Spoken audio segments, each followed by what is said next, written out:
Outfitted with two big slide outs, coming in at 10,320 pounds dry weight. A very neat little rear kitchen avalanche landing with us down here at Advantage One RV today.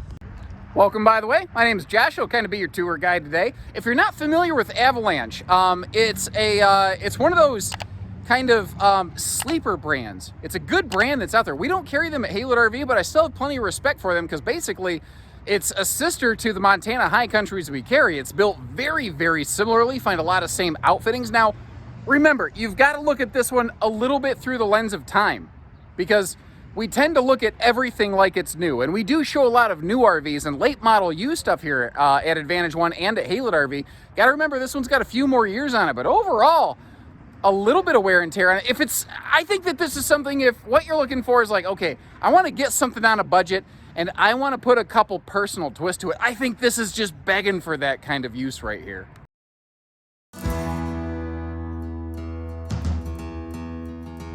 And you know, this is a classic layout.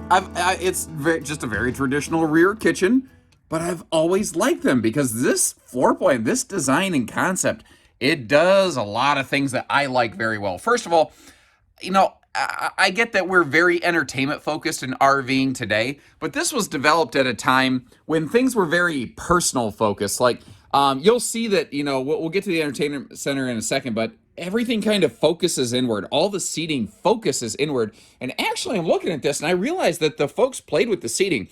Originally, the sofa would have been over here in this area. So they pulled the sofa that came from the factory out. They moved it over here in front of the big picture window.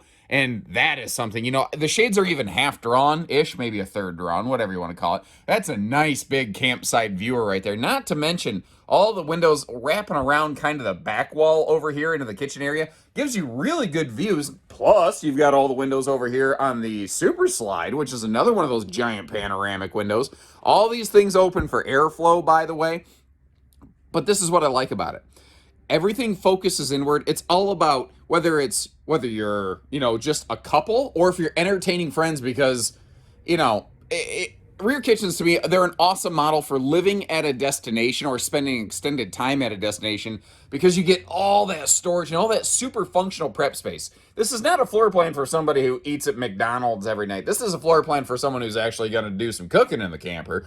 And that's why one of the nice things here is not only do you have all that prep space, not only do you have the windows, but this also has that big XL vent fan up top here. So when you are cooking up a storm, you can actually get a lot of that heat and the smells and the humidity created from cooking exhausted. Now, speaking of storage, let's take just kind of a pass through all this because there is a lot of storage going on just all in the back of this RV. It almost feels kind of funny because the back of the RV has so much cabinet space. And then, like, the living room almost feels a little bit barren by comparison, but remember, the living room is designed to give you that nice, big, wide open feel. That's one of the other cool things about rear kitchens, is that even with just one slide like we're in right now, it looks and it feels extra, extra large. But one of the other cool things here is that I can straight stand up in this slide. That's one of the nice things about a bigger fifth wheel. You don't feel like it's going to be a head knocker the whole time, you know? So flipping us around, standing just in front of that chair by that window over there, that's where I was just a second ago, to give you a point of reference, just to kind of put some scope and some scale into things. So like I said, originally when this floor plan was first made, there would have been like a couple recliners over here, and they moved the sofa over here. Now, I always believe in being as transparent and fair as I can. You can see that this seating has been used. They've slipped in and out of that sofa a few times. They've leaned against the back of those cushions more than once, obviously.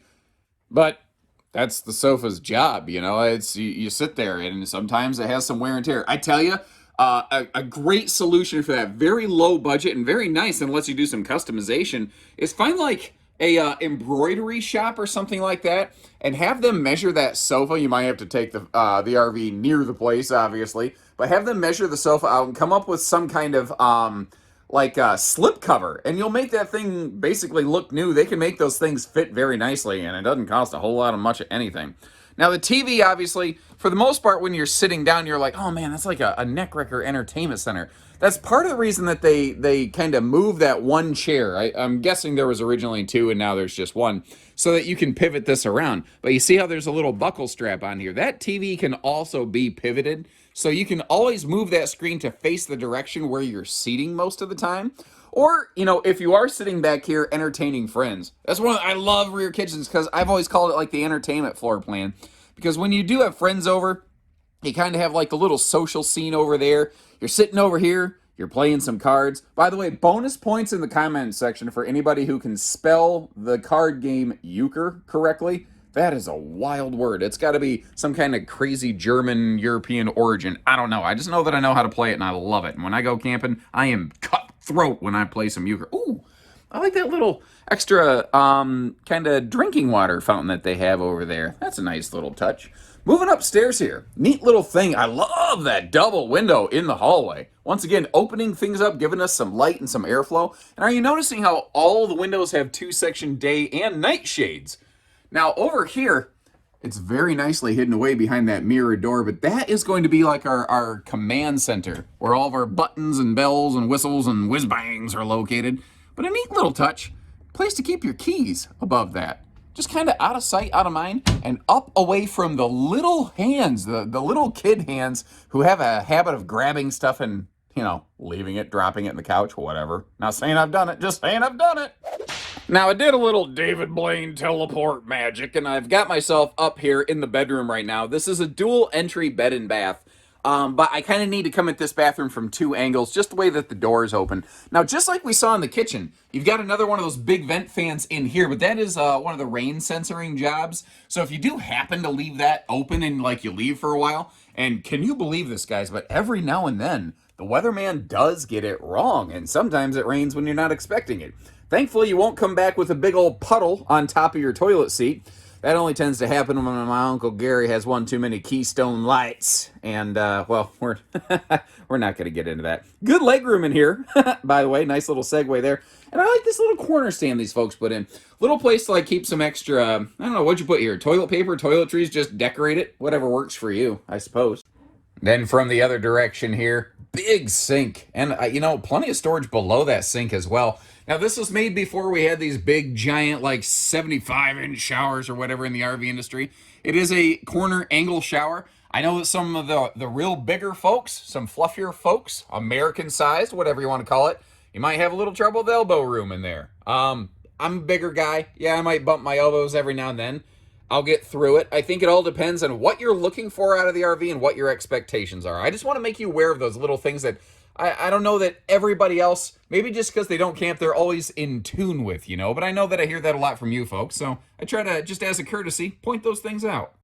Now, up here in this bedroom, they did something here that a lot of fifth wheels built during this period lacked, and that is this is a 50-amp service coach.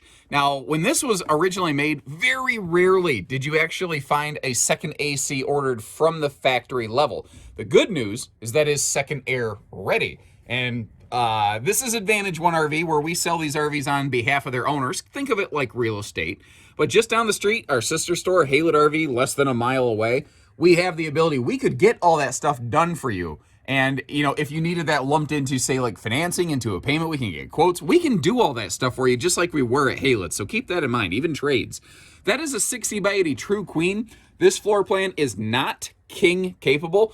The king bed thing didn't really hit big in the RV industry until the last couple of years, but what is nice is they didn't make it a small bedroom.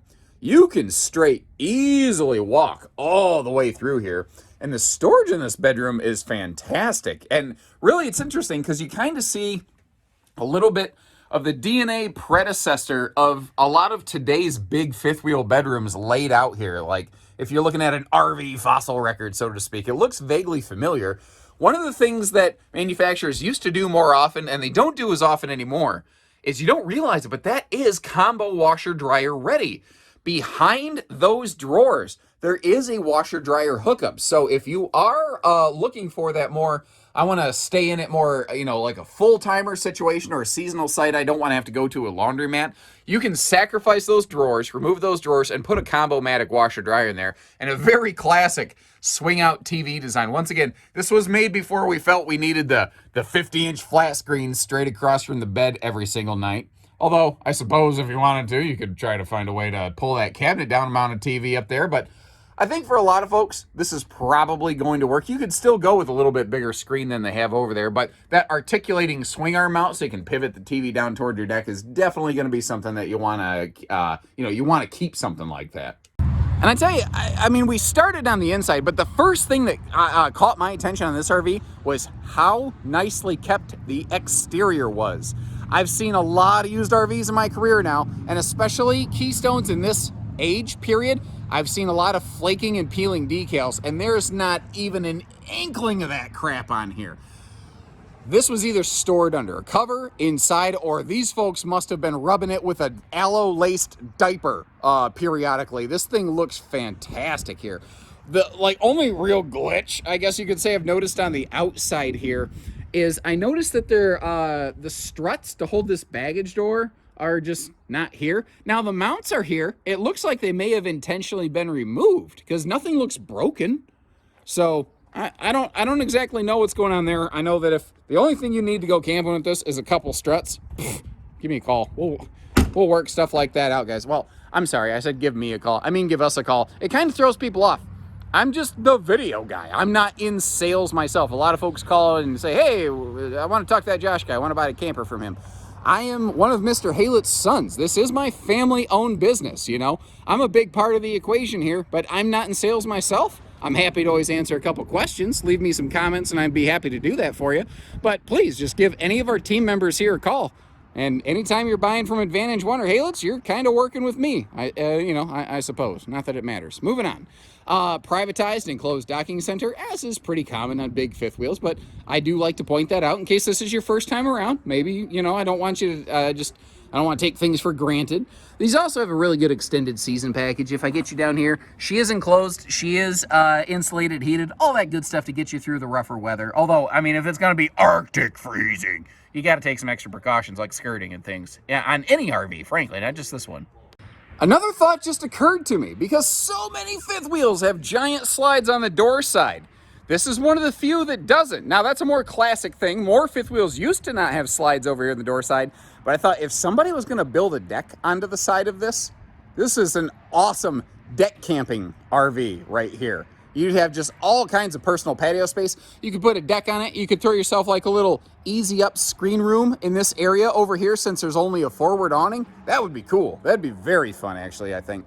On the back here, I don't know if it was factory or aftermarket, but whatever. If it was aftermarket, they did a heck of a job making it look right. Little class 2 1-inch receiver hitch on the back here. That is a light-duty accessory receiver. Good for things like bike racks, little accessories like that. And what do you say we take a walk on the wild side, climb up that ladder, take a peek at the roof, shall we? Wow. Wow. This roof has been well kept. That's what a used RV roof often looks like. A little spotty, but okay. Like, they did good on their seals over there. But here's the avalanche that we're standing on right now.